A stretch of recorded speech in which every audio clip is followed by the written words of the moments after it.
to the new officer training workshop.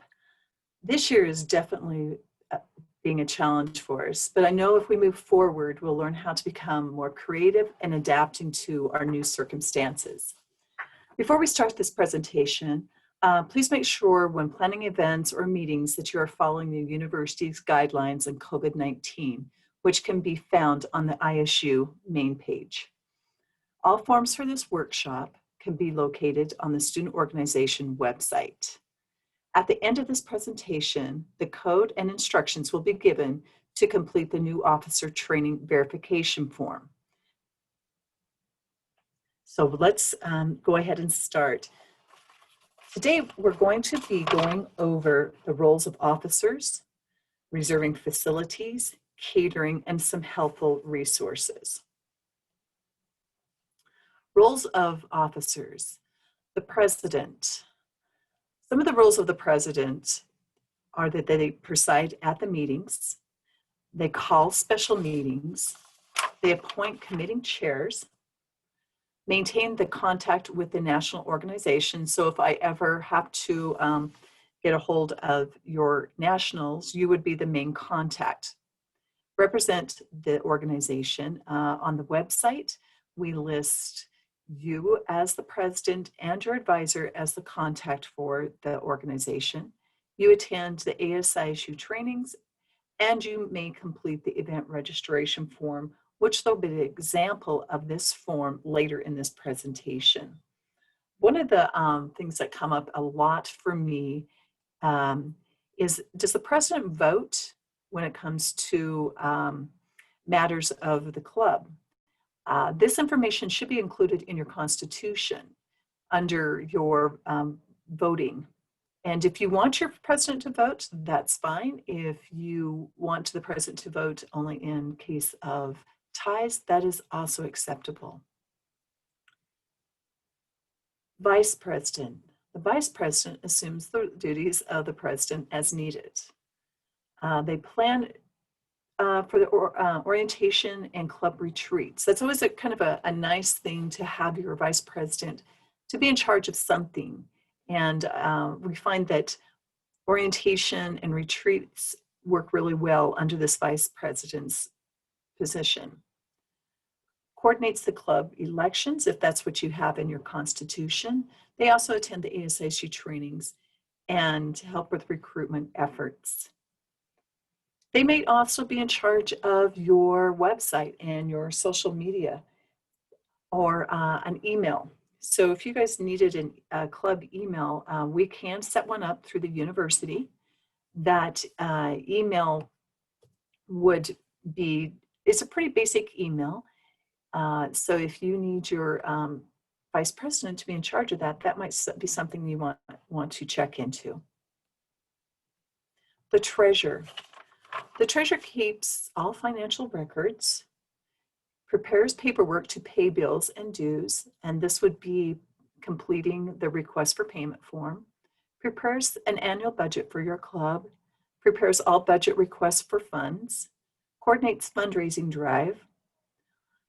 All travel, awards, and scholarships must be voted by the club, and minutes must be attached to the paperwork, and attends the ASISU trainings. But a little bit back on the travel, awards, and scholarships must be voted by the club. And it talks about the minutes. We may ask for minutes periodically just to make sure the club has voted on, especially the travel and awards and scholarships. There may be other things your clubs, but maybe the purchase of t-shirts or something we may ask. But for those three items, there always needs to be some minutes. And if your club is one of the clubs that give away awards to your club or scholarships, we must have those minutes submitted to us in order to prepare that paperwork. Also with the treasurer, that we want to make sure that when you guys are doing prizes, that the proper paperwork are completed, and that would be W-9 and prize award form. And we also, the funds, when you're dealing with funds, if there's anyone in your club that is related to a vendor or someone you're doing a service with, that relationship must be revealed to the club. So as you guys are making decisions, that is very open and transparent. Club awards and scholarships also must be advertised to everyone that's available to have that scholarship. So when you do a scholarship, if it's a certain kind of scholarship or award, and everyone should be aware of that and able to apply. Secretary. I always say the secretary is basically the backbone of the organization. They keep a record of all members. They keep a record of the activities. They notify all the members of the meetings, and they keep the minutes of the meetings, prepare a calendar of events, complete forms, and attend the ASISU trainings. I would maybe your secretary could also pick up the mail, or one of your officers. One of the things we always want to make sure is pick up the mail in the student leadership and engagement office to make sure that's picked up on a regular basis. And in keeping minutes for the meetings, I have a lot of clubs that talk to me about what do we do with our old minutes and our old roles and any promotional items we have. I would suggest that you have those records archived. And you can archive those records in the bottom of the library in the basement. Now, in archiving them, please keep in mind that you would be able to view them, but once you archive them, you would not be able to take them out of the library again. But it makes it really nice to, if you have a lot of old documents that would tells who those club members were at one time, that if you ever wanted to get together or the university was doing history about clubs, that they would have some of those records available for them. Role of office advisors. Advisors can offer experience to assist in the growth and the development of leadership within the organization. Advisors provide a degree of continuity.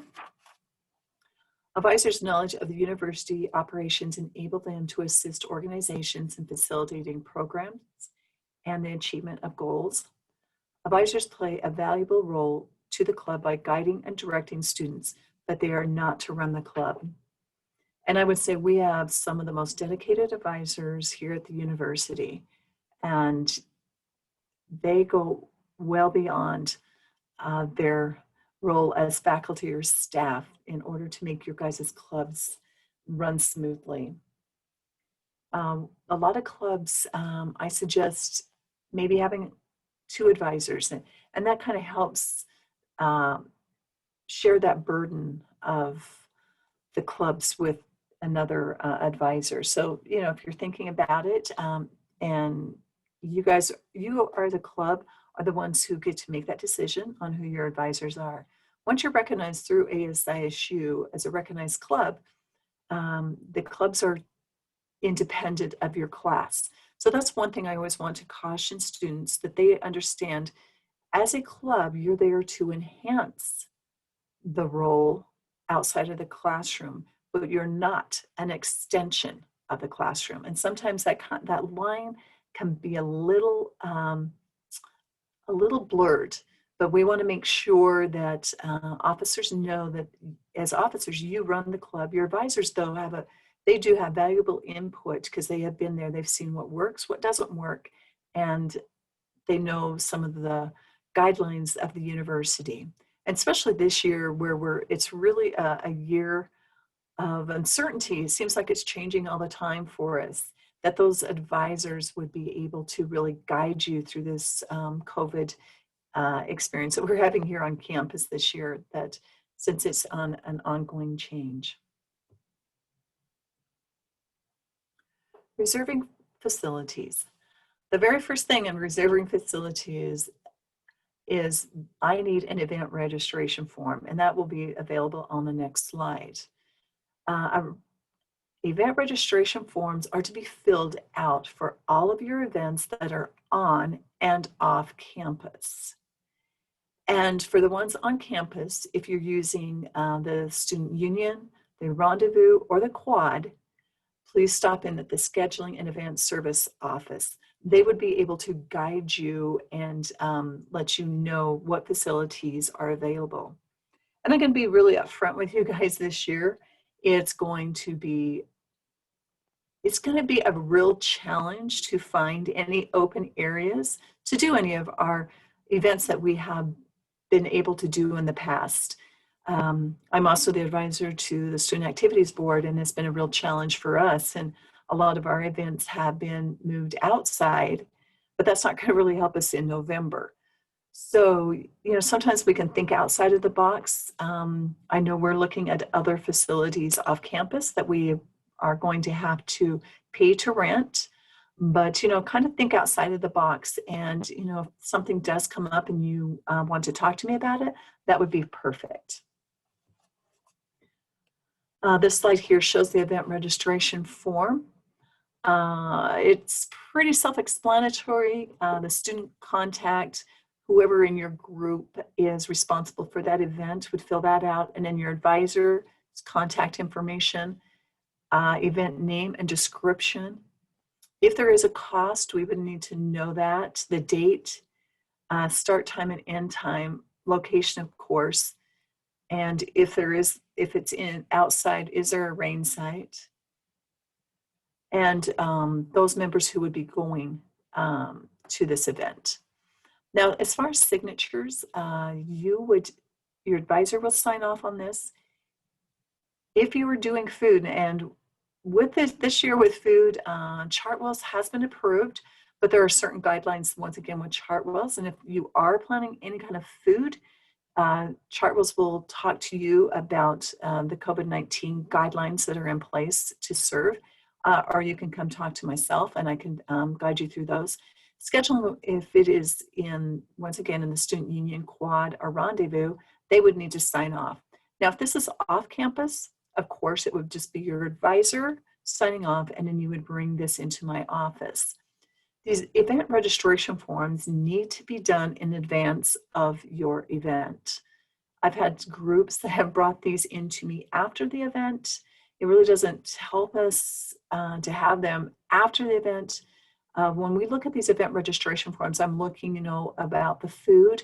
It also helps if people call our office. We can pull the sheet because we have it in our office. We make a copy for Campus Connection. And if you're doing like a fun run or something, I would be able to know if any of your events would require a waiver, or if you got a guest speaker coming in, talk to you about if there's any kind of payment form. So we use these event registration forms to really help monitor your events. Once I sign off on this event registration form, I will make a copy, and that copy will be put into your club mailbox. Catering. Chartwell's has the food contract, and I guess we should have changed this. It's Bengal Dining, and I apologize for that. But Bengal Dining has the food contract on campus. If you're planning on wanting to bring in food or something to that effect, a catering waiver must be completed and returned to the catering office at least 10 business days before your event. Now, Chartwell's has to sign off. Now, if you're doing something off campus, you do not have to worry about a food waiver or catering waiver being processed.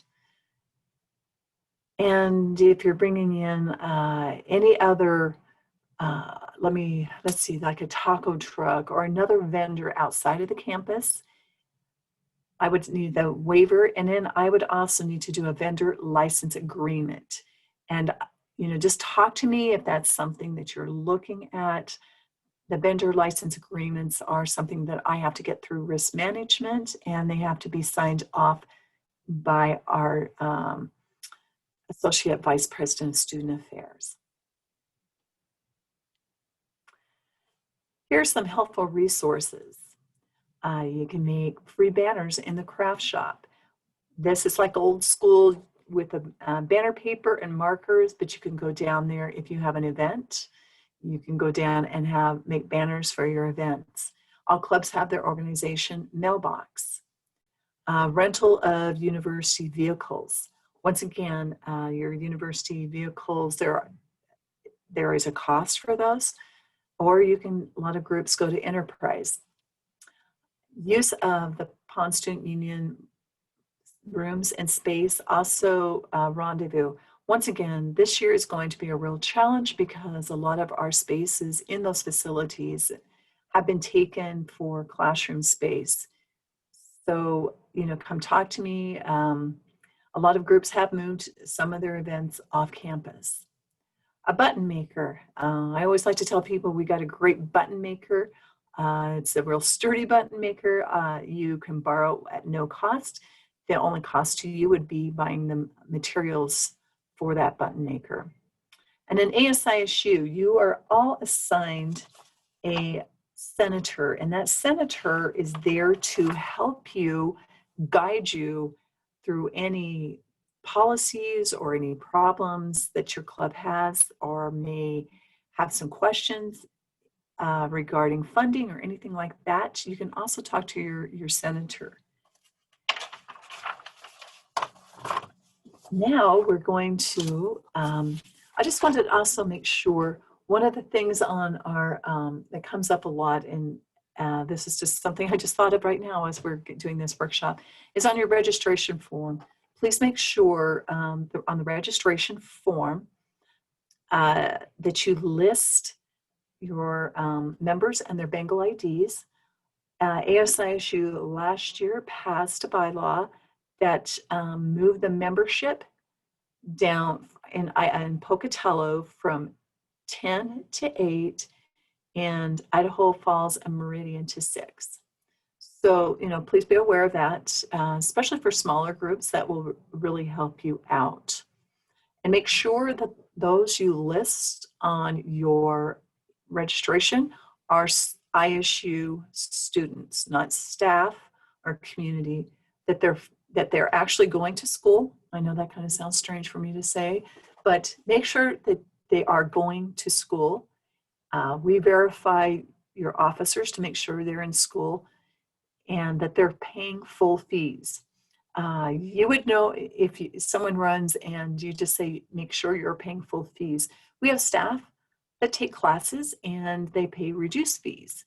However, they're not eligible to be an officer in your club. Now, they can be in your club, but they cannot hold office or have any voting privileges because they do not pay into the ASISU Association.